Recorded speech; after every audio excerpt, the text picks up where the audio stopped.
मी अश्विनी. तुमच्या माझ्या अर्थात आपल्या सगळ्यांच्या लाडक्या मराठवाडा किचन या YouTube चॅनल मध्ये तुमचं मनापासून स्वागत आहे. आज आपल्या मराठवाडा किचन मध्ये कुरकुरीत, खुसखुशीत, अजिबात नरम न पडणारी आणि तेलात टाकतात न विरघळणारी आपण चकली बनवत आहोत. फार जणांची काय होती, कुरकुरीत बनत नाही चकली किंवा मग तेलात टाकल्यानंतर लगेच विरघळती. आजची जी आपली चकली आहे ती अगदी आपण दोनच साहित्यात बनवणार आहे, पण फार काळ ती कुरकुरीत आणि खुसखुशीत टिकून राहते. तर चला मग मैत्रिणींनो, आपण व्हिडिओला सुरुवात करूया.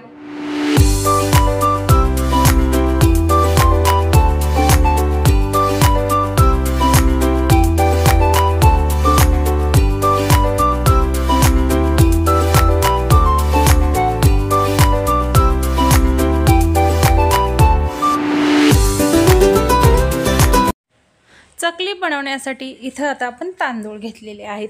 तर या बाउलनं इथं मी 2 बाउल तांदूळ घेतलेले आहेत. तर आपल्याला तुम्ही वाटीचं प्रमाण घ्या किंवा मग एखाद्या मेजरमेंटच्या कपानं मोजून घ्या.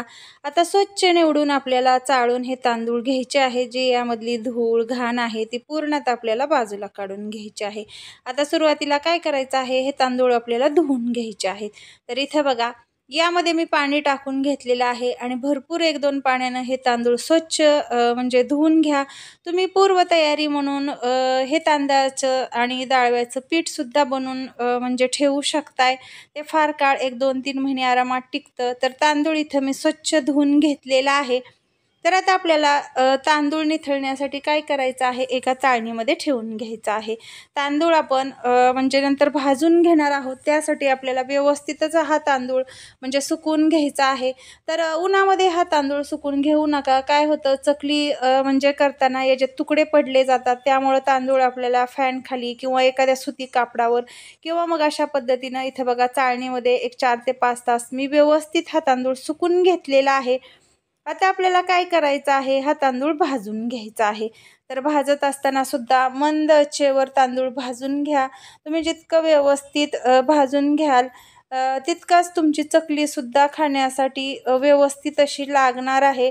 आता थोडासा तांदूळ ओलसर असल्यामुळे आपल्याला जास्तीचा दिसतो आणि नंतर थोडासा भाजून झाल्यानंतर हा तांदूळ कमी होतो.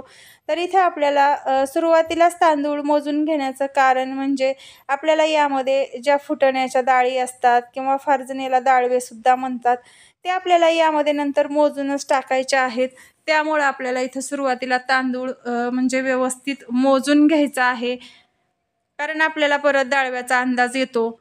तर आता इथं आपल्याला एक 5 ते 6 मिनिट व्यवस्थित मंद आचेवर हे तांदूळ भाजून घ्यायचे आहे. तुमचे जास्त असेल तर जास्त वेळ लागेल किंवा यापेक्षा थोडेसे कमी असतील, 1 बाउल जर तुम्ही घेतलेले असतील तर तुम्हाला वेळसुद्धा कमीच लागणार आहे. बघा, इथं तांदूळसुद्धा मी व्यवस्थित भाजून घेतलेला आहे. तर इथं आपण हातानं थोडासा बारीक केल्यानंतर अगदी बारीक होतोय. तर व्यवस्थित भाजलेला आहे तांदूळ, अजिबात ओलसर राहिलेला नाही. तांदूळ जर तुमचा ओलसर राहिला तर त्याचं पीठ व्यवस्थित दळलं जात नाही आणि पीठही जास्त काळ टिकून राहत नाही. आता इथं बघा, ज्या म्हणजे बाउलनं आपण डब्यानं इथं हे घेतलं होतं तांदूळ, त्याच डब्यानं इथं मी 1 डब्बा डाळवे वापरलेले आहेत. तर आता आपल्याला हे सगळं व्यवस्थित मिक्स करून घ्यायचं आहे. तर डाळवे हे कसे म्हणजे पहिलेच भाजलेले असतात, त्यामुळे आपल्याला काही भाजण्याची इथं आवश्यकता नाही.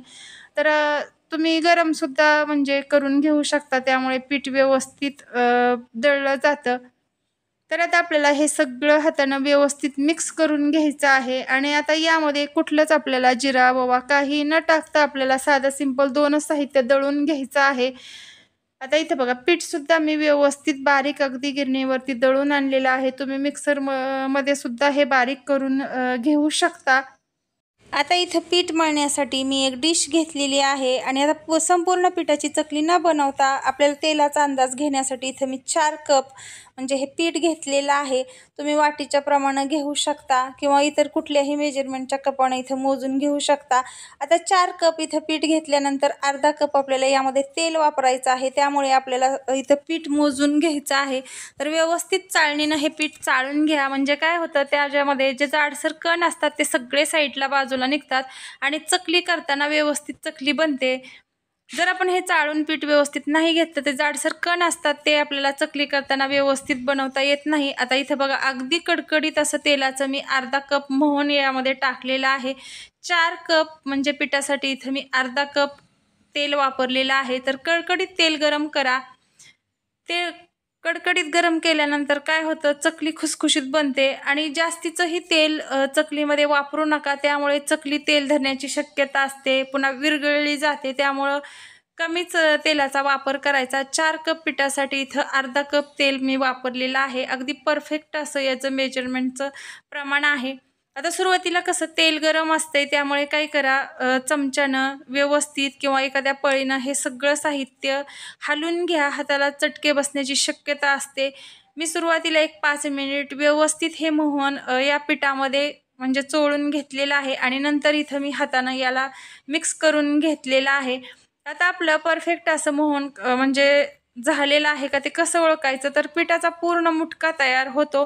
तर इथं बघा व्हिडिओ दाखवल्याप्रमाणे अगदी परफेक्ट असं या तेलाचं मोहन झालेलं आहे। तर ही चकली खूप सोपी आहे, अगदी कमी वेळात बनते आणि 2च साहित्यात तुम्ही पूर्वतयारी म्हणून डाळ तांदूळ सुद्धा अगोदर दळून आणून ठेवू शकता। आरामात एक 2 ते 3 महिने या पिठाला काहीही होत नाही। फ्रीजच्या बाहेर हे पीठ फार काळ टिकून राहतं आणि खाण्यासाठी म्हणाल तर अप्रतिम चवीची खमंग अशी भाजणी सारखीच ही चकली लागते आणि 2च साहित्यात बनते आणि ही पद्धत सुद्धा अगदी सोपी आहे, म्हणजे पहिल्या प्रयत्नात तुम्ही सुद्धा परफेक्ट अशी ही चकली बनवू शकताय।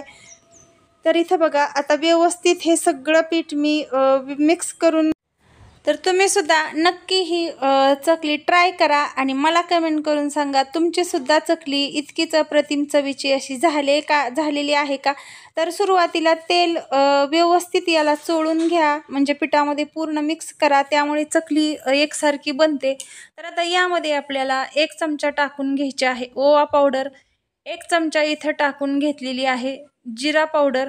ओवा आणि जिरा पावडर चकलीमध्ये टाकल्यामुळे चकली खमंग अशी लागते खाण्यासाठी। पाव चमचा टाकून घेतलेली आहे हळद पावडर आणि त्यामध्येच टाकून घेणार आहोत 2 चमचे इथं सुहाना मसाला आपण वापरलेला आहे। 1 चमचा लाल मिरची पावडर आपण टाकलेली आहे।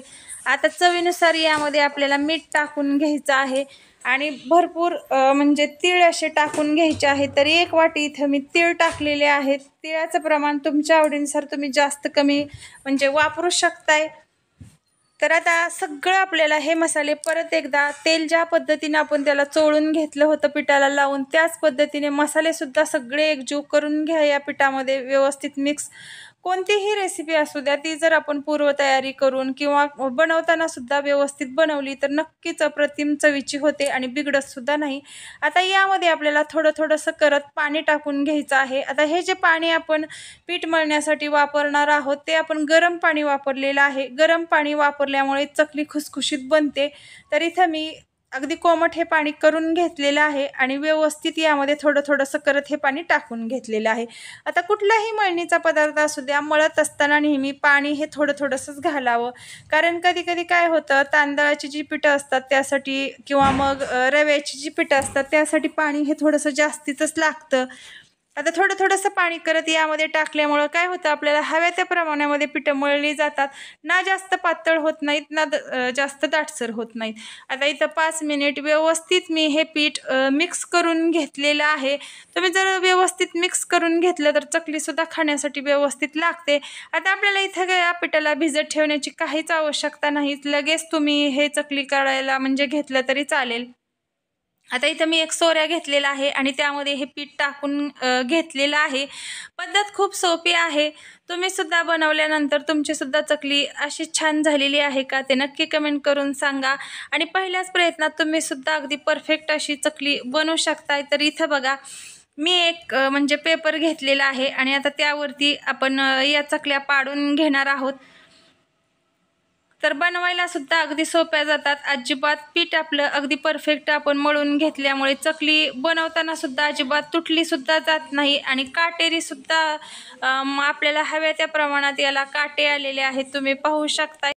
आता या पद्धतीने पूर्ण मी चकल्या म्हणजे बनवून घेतलेल्या आहेत। आता इथं तळण्यासाठी आपण कढई ठेवलेली आहे आणि त्यामध्ये चकल्या आपण टाकून घेणार आहोत। तर आपल्याला सुरुवातीला हाय फ्लेमवरती चकल्या टाकून घ्यायच्या आहेत आणि नंतर एकदम कमी मीडियम साईजच्या गॅसवरती आपल्याला तळून घ्यायच्या आहे। सुरुवातीला जर आपण थंड तेलामध्ये चकल्या टाकल्या तर ते तेल पकडल्या जातात किंवा मग विरघळल्या जातात, त्यामुळे कडकडीत तेलामध्ये सुरुवातीला टाकून घ्यायच्या आणि नंतर मंद आचेवर या चकल्या तळून घ्यायच्या। तर मंद आचेवर तळून घेतल्यामुळे चकल्या काय होतात, वरतून अगदी मस्त अशा तळल्या जातात आणि कलरसुद्धा त्याला छान असा येतो. आता इथे बघा पूर्ण आपण चकल्या टाकून घेतलेल्या आहेत. तर सुरुवातीचे एक 5 मिनिट अजिबात याला हलवायचं नाही आणि खालची साईड त्याची तळून झाल्यानंतर वरची साईड आपल्याला तळून घ्यायची आहे. तर आपण त्याला सारखंच हलवत बसल्यामुळे व्यवस्थित चकल्या तळल्या जात नाहीत आणि चकल्या नेहमी तळत असताना म्हणजे मंद आचेवरच तळून घ्यावे, त्यामुळे चकली खुसखुशीत बनतात. तर इथं बघा आता पूर्ण आपल्या चकल्या दोन्ही पण साईडनं खरपूस अशा तळून तयार झालेल्या आहेत.